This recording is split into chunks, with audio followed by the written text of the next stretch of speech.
Michael, a Mercedes guy here, and we're dealing with a door that won't close properly.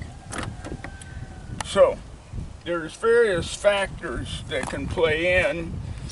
First, you want to grease in here and grease this hole right here and the catch area underneath. And if it still has that problem, then investigate this striker and its location.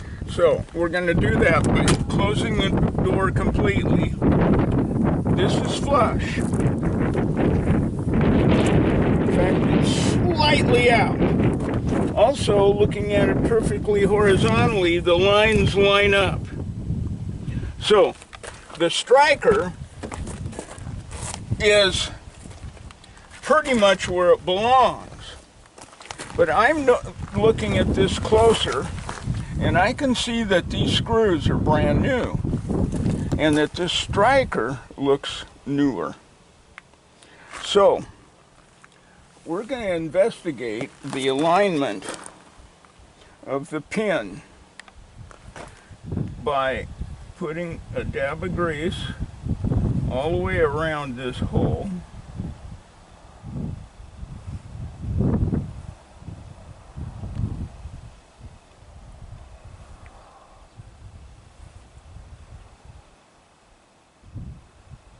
There we go.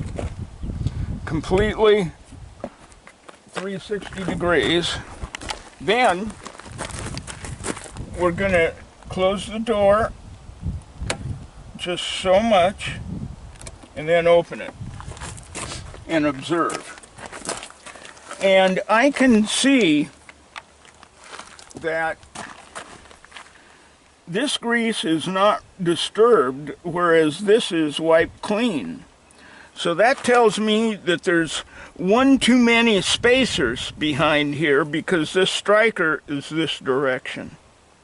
So we're going to remove one of those spacers. Now these bolts can be incredibly tight, and you only have one chance. If you round them out, then you got to drill them out. So what you want to do, well, I don't have a bigger hammer up here in the shop, they're down below, but you want to take a punch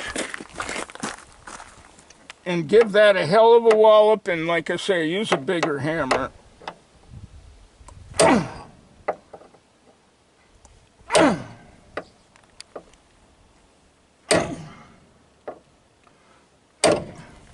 Now that does two things.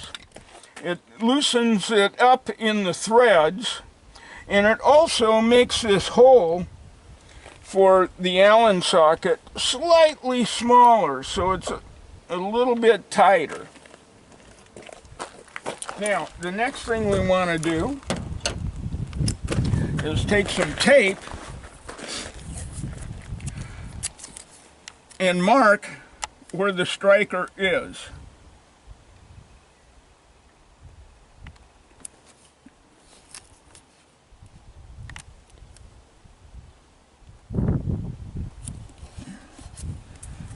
You can also use a scribe, but it does make a scribe mark in the paint. This does not, of course.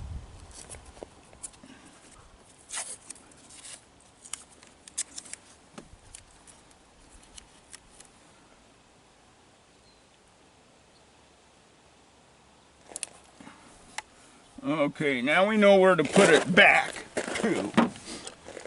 Now, you want to apply a lot of pressure when you go to do this. Okay, we lucked out on that one.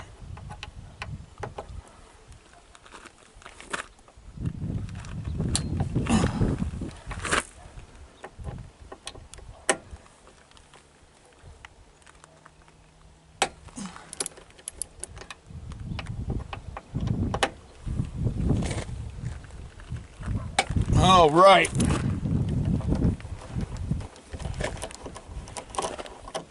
Anyway, remove all these screws. Now, I've actually encountered the threaded plate that's inside the sheet metal here. I've actually encountered that falling away down into the door jamb. What a nightmare. And had to open it up on the back side and insert another plate. So we aren't going to take any chances. I've cut off the head of a bolt and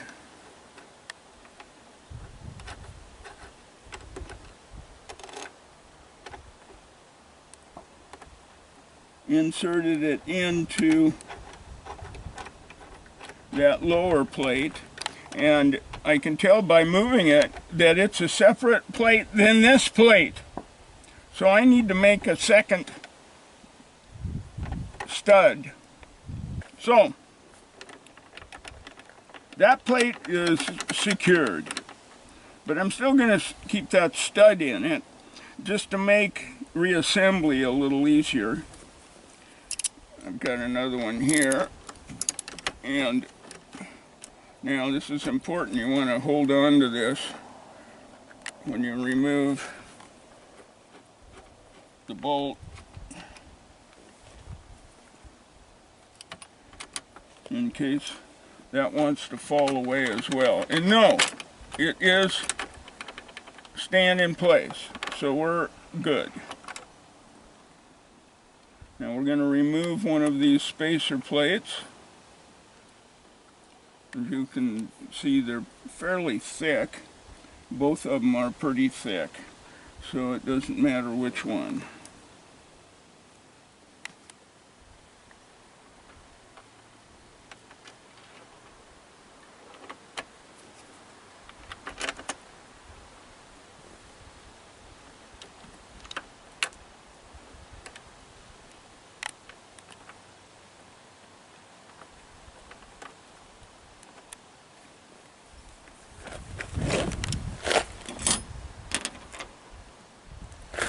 And of course, the assembly is the reverse. Okay, so now, close is better.